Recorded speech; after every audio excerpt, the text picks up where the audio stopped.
In this video, we're going to be talking about after hearing Governor Newsom repeatedly say that theme park reopening guidelines were coming soon, that they actually aren't coming so soon based on his most recent statement, but Disney has already pushed back.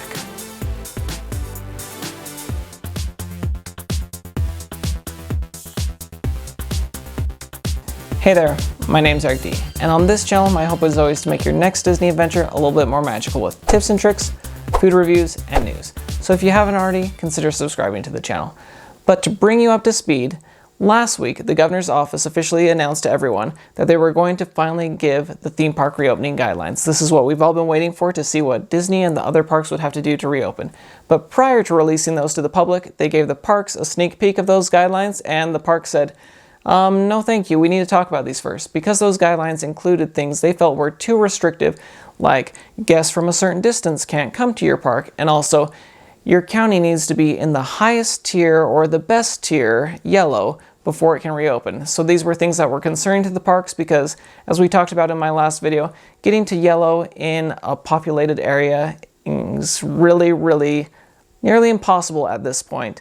And also, for companies like Disney and Universal to say, hey, we're not having any guests come from a certain distance, that's also something that they want to avoid. So we were all hoping that they would be going back to talk about this with the governor's office, that they would come together and we would get an answer.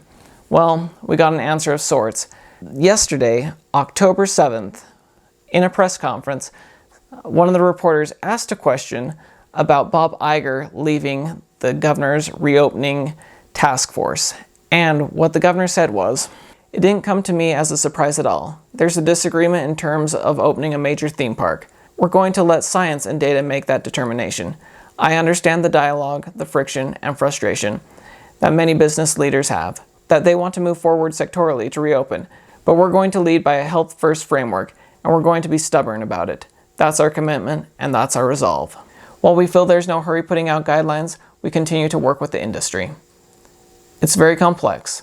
These are like small cities, small communities, or small towns.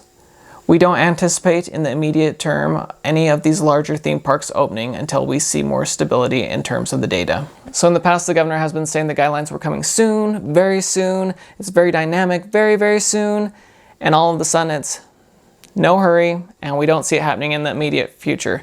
So when I heard those things, in my mind I'm like, there goes Thanksgiving, there goes Christmas, there goes into the new year, starting off with Disneyland closed. And the other thought I had is, if Disney doesn't do something by Friday, it's not looking good at all. Well, before the sun even set yesterday, the responses started coming. First, the California Attractions and Park Association, which represents Disneyland and many of the other local theme parks, responded by saying, "We find it disconcerting that Governor Newsom has no planned timeline for issuing guidance for theme parks, and of great concern that he does not anticipate theme parks opening soon. Each day that parks are closed further decimates the amusement park industry. The governor's no big rush approach is ruining business and livelihood for thousands who could responsibly be back at work." When the Newsom administration agreed not to finalize draft guidance that was floated last week, the governor's staff committed to work with the theme park industry. We hope their commitment to work with us was genuine, that we'd finally work diligently and collaboratively on guidance to allow amusement parks to responsibly reopen within a reasonable time frame. We agree that science and data should guide safety decisions, but keeping amusement parks closed indefinitely when there are no known outbreaks being traced back to reopen amusement parks worldwide is unreasonable.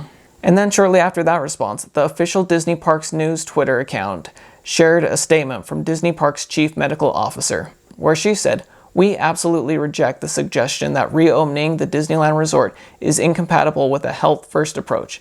The fact is that since March, we have taken a robust, science-based approach to responsibly reopen our parks and resorts across the globe. Our health and safety protocols were developed in consultation with epidemiologists and data scientists, and after considering guidance from the Center for Disease Control and experts in local governments and health agencies. All of our other theme parks, both in the United States and around the world, have been allowed to open on the strength of our proven ability to operate with responsible health and safety protocols." So to show how serious Disney is taking trying to get these parks reopened, they didn't even let a day go by before they sent that response. And that was a pretty firm, bold, and straightforward response there. So my question is, where do we go from here? Because of course it would be nice for the state and the parks to come together and chat, but it doesn't seem like that's been happening in the past, and I'm not sure if that's going to happen in the future. So in all likelihood, I wouldn't be surprised if the next step is for Kappa, which represents Disney and all those other theme parks, to actually put forth a lawsuit like has been happening with gyms in California and also with nail salons in California. As has been the case recently with these updates, it wasn't the most positive update, but that is where we currently stand. But I would love to hear in the comments below from you about what you think the next steps are going to be. Do you think Disney will push a lawsuit forward, or do you think the state and the theme parks will actually get together and talk? I would love to know your thoughts on that. If you found this video helpful, please give it a like. Thank you so much for watching, and hopefully we'll see y'all again real soon. Bye.